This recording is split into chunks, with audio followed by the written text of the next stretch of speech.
So welcome. My name is Dr. Tara Schollenberger. I'm Assistant Professor of Leadership Studies at High Point University's Stout School of Education. And thank you so much for agreeing to be part of this afternoon. If you don't mind introducing yourself for the viewers. I don't mind at all. My name is James Birge. I'm the 12th president of Massachusetts College of Liberal Arts, and I'm delighted to be here. Okay. So I'm going to go through a series of questions. Some are short answers, some are going to be rapid response. And so we'll kind of learn more about you through that. But let's start at the beginning. Where did you grow up? I grew up in the western part of Massachusetts, a small community called Lee. It's known as Berkshire County. It's fairly famous in the Northeast for foliage and a cultural arts and cultural community. And in fact, that's where my institution is, in the Berkshires. Okay. So what was the emphasis placed on education that you can remember by you or your parents at that time? Yeah, my parents were both well-educated. My mother had a master's degree in education. She was a teacher early in her life. My father had started a master's degree, but when the children started coming along, he stopped studying and never earned his master's. But both always placed an important emphasis on us being educated. To the point in reading in particular. We always, I never knew a time when any of us, I have two siblings, when any five of us in the house weren't reading something. And that made a lasting impression. In fact, both of my siblings, both sisters, are faculty members. And I think between the three of us, we have 10 academic degrees. Okay. When did you know you were headed to college and where did you go? Well, I was a bit of a troublemaker when I was a child, and so I had no interest in going to college. So my mother, in many, she was wise in many ways, didn't fight that and said, you know, that's fine if you don't want to go to college right now, but what do you want to do? And so I talked about different things that I wanted to do, and she said, you know, it takes time to get into those things, and maybe what you ought to think about is going to community college.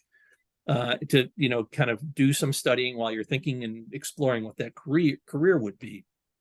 And so I, through a series of conversations, thought, okay, maybe that's what I'll do. But I also knew that I wanted to be out of the house. So ultimately, I decided that I would go away to college, four-year residential school. And I went to St. Anselm College in New Hampshire, which didn't work out very well for me. As the dean of students said to me that December of the first semester, Jamie, which is my nickname, Jamie, if you don't return next semester, we won't throw you out. I thought it was a good deal. And so I left, transferred to Westfield State College in Massachusetts, where I am a proud alum. What was your first job at a college? My first job was as a hall director at Plymouth State University in New Hampshire. And it was a good position for me because it allowed me, I wasn't sure what, my undergraduate degree was in early childhood education, but I knew I didn't really have the creativity that it took to teach early learners. And I didn't want to try and fake it. And so I decided that I'd go to Plymouth State as a hall director. I had been a student leader at Westfield. An RA. And so I became a hall director, and I thought this is going to let me do a couple of things. One is I would start working on a master's degree, and that could be helpful.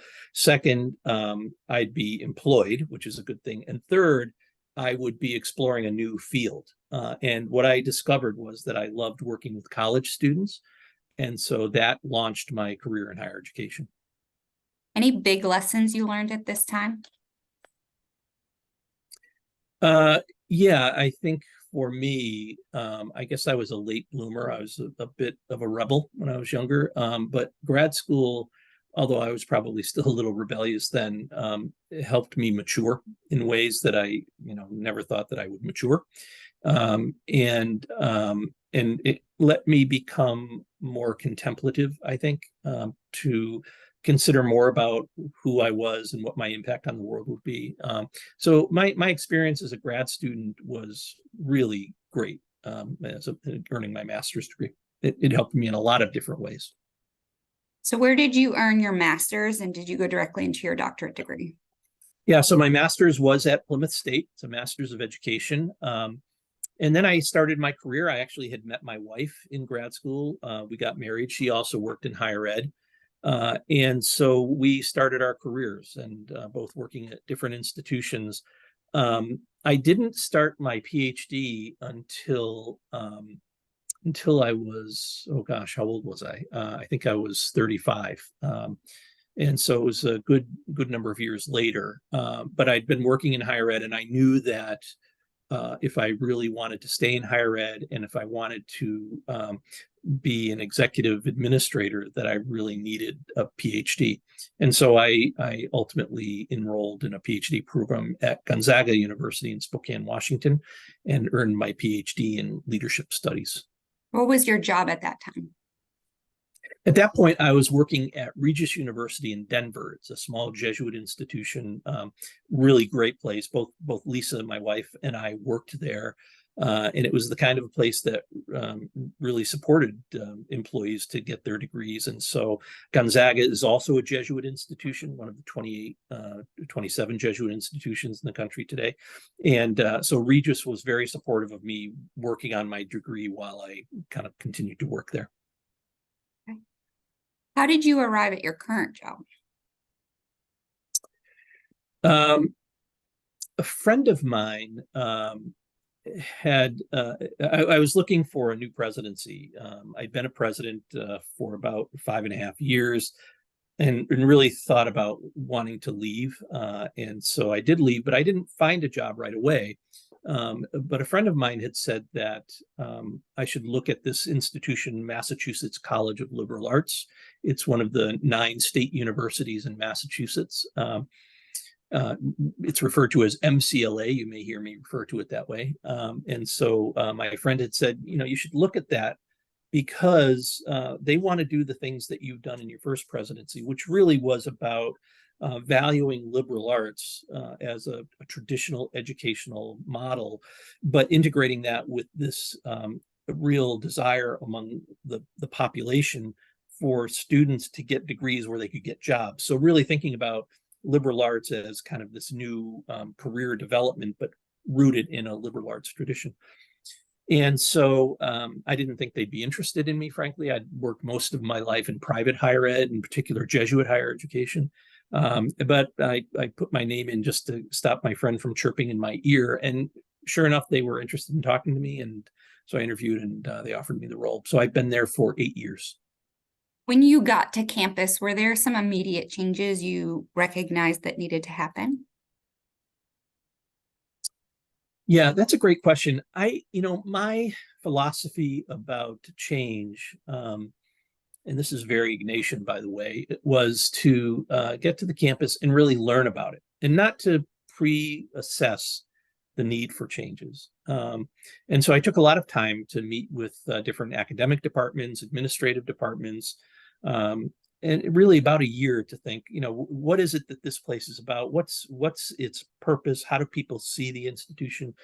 And then from there, I realized there were some things that we could do differently. And one was that we needed to think about new academic programs. And I thought, in particular, looking at health professions areas were important. It was an emerging career path, lots of jobs, and a health sciences degree would allow students to think about a graduate health professions degree. And so we launched that pretty quickly as part of a strategic planning process.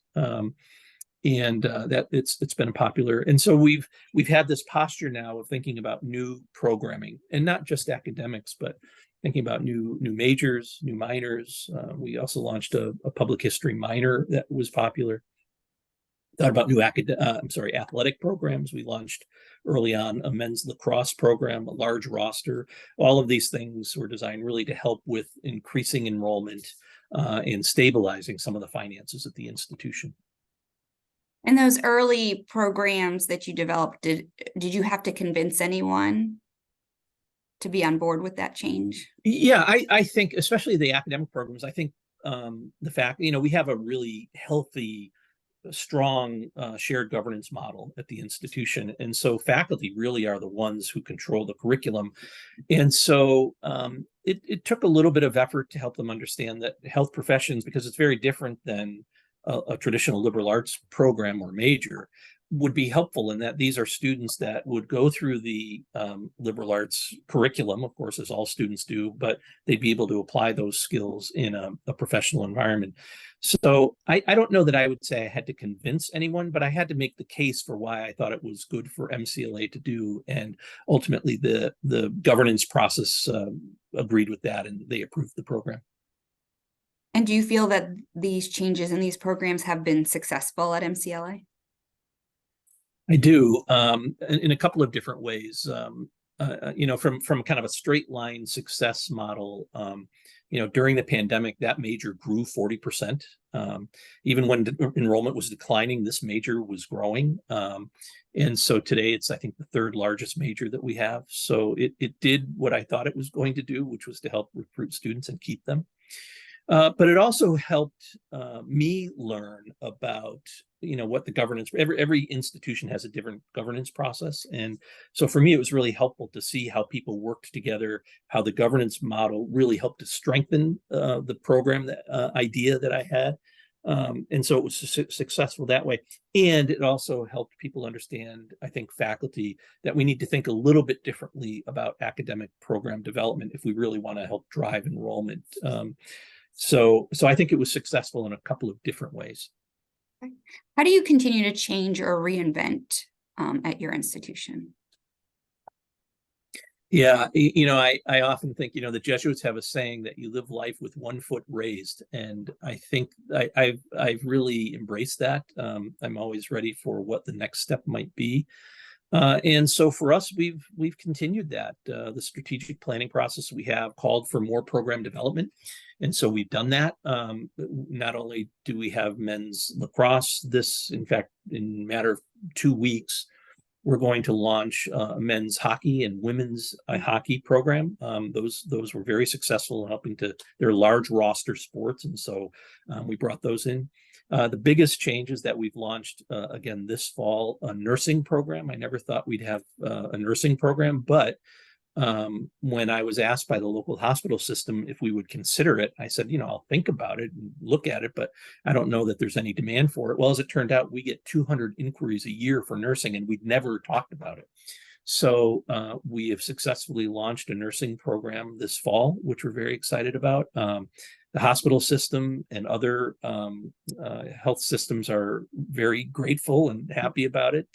Even before we had students, we had health systems calling and offering us compensation packages for students. These students will do very well financially. And so that's really helped to grow the program. The benefit to having a nursing program or even a health professions program at MCLA is that these are nurses and health professionals who are going to have a grounding in liberal arts. So understanding critical thought, understanding how to work with people that are different than you, problem solving, these are all skills embedded in liberal arts that help people be better nurses, better PAs, better PTs. And so we're pretty excited about that. So how do you plan or look forward? How do you plan for the unknown? Yeah, that's more real today than any of us ever knew, coming off of this worldwide pandemic. And I think as we think about the unexpected, that has a different frame today, it's more real, right? And I think in many ways, the pandemic has caused higher education institutions to really think more fervently about the importance of planning. Right, strategic planning. I've been in the school of thought that every institution should have a strategic plan, but it shouldn't have a beginning and an end. That we should be in this continuous planning model, where while the plan that you've submitted for us, we submit to the state, we have to submit a finite plan. Really, is the end of this strategic plan that we are at the end now is really the beginning of the next one, which will start in a couple of months after we have our 10-year accreditation visit. But I think it's the importance of planning is much more prescient today than it ever has been because of what we experienced, all of us, with the pandemic. So, I don't know that it's how I plan personally. I think it is really how the institution thinks about being prepared for things that we know are on the horizon, but also some things that we know will surprise us. What's the most interesting idea that you had that failed? Your timing is impeccable. So last spring, the governor of the state asked me to consider using a residence hall that we had taken offline. We didn't have a need for the use of the residence hall to house new arrivals in the country. So in Massachusetts, we've had an influx of immigrants, as well as a rapidly growing problem with homelessness. And so the governor asked me and other state universities who had capacity to consider a proposal to temporarily shelter families who needed to either get off the street or out of a hotel.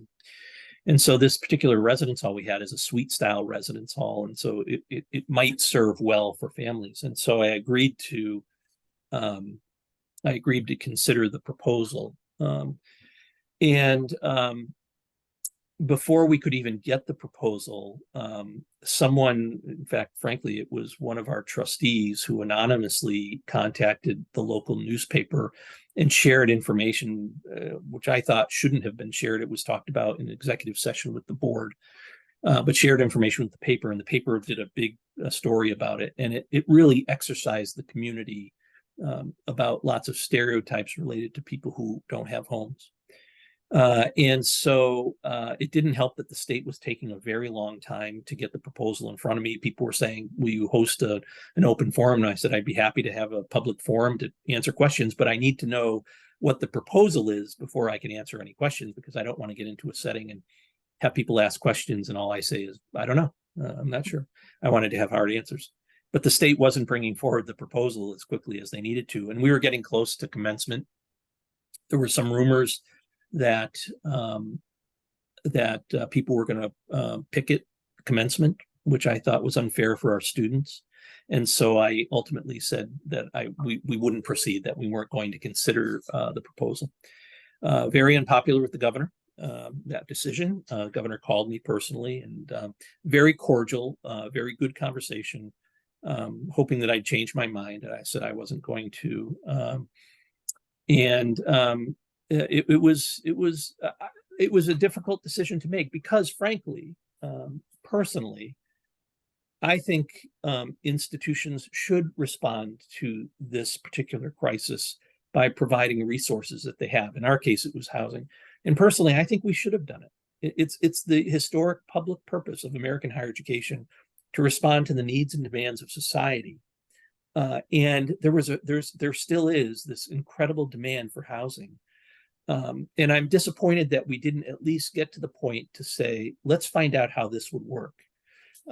Because, well, I had a lot of questions. What did this mean for support for families, kids going to school, healthcare? How are they going to get to grocery stores? None of which ultimately were answered because we never saw a proposal. But I thought minimally it should have been a proposal to consider. But because of the tremendous community pressure, and we were getting phone calls, anonymous phone calls from people saying terrible things about new arrivals and families who were temporarily homeless. So it was disappointing. I think it would have been a good thing generally, but it went down in flames. Okay, I have some sentences here for you just to finish the thought, okay? The enrollment cliff is steep. Higher education continues to be relevant because it's the most important social institution in our country. The perceived value of higher education is wrong. 10 years from now, blank will become the norm in higher education. Hybrid learning and work. I do this work because it's life-giving. All right, rapid fire. A book you wish everybody would read. Habits of the Heart by Robert Bellah. The opening line is, how ought we to live? What's your most favorite recent book? I'm right now reading Wrestling with God, which is by Ronald Rolheiser. As I shared with you earlier, I had a recent health scare, and so I have lots of questions about God in my life. I'm very Catholic, and so this book has been a good book for me to read. If you weren't a leader of your current institution, what would you be doing? At the risk of being crude, I'd be up to my ass in the Madison River in Montana fly fishing for trout. Favorite drink to unwind to? I like a bold Cabernet. And then your favorite word? Indeed. I think it affirms things and it's enthusiastic. Well, thank you so much for agreeing to do this and answering our questions. I think it was insightful. And as always, I learned so much when I hear you speak. So thank you. Happy to participate. It's awfully nice to see you.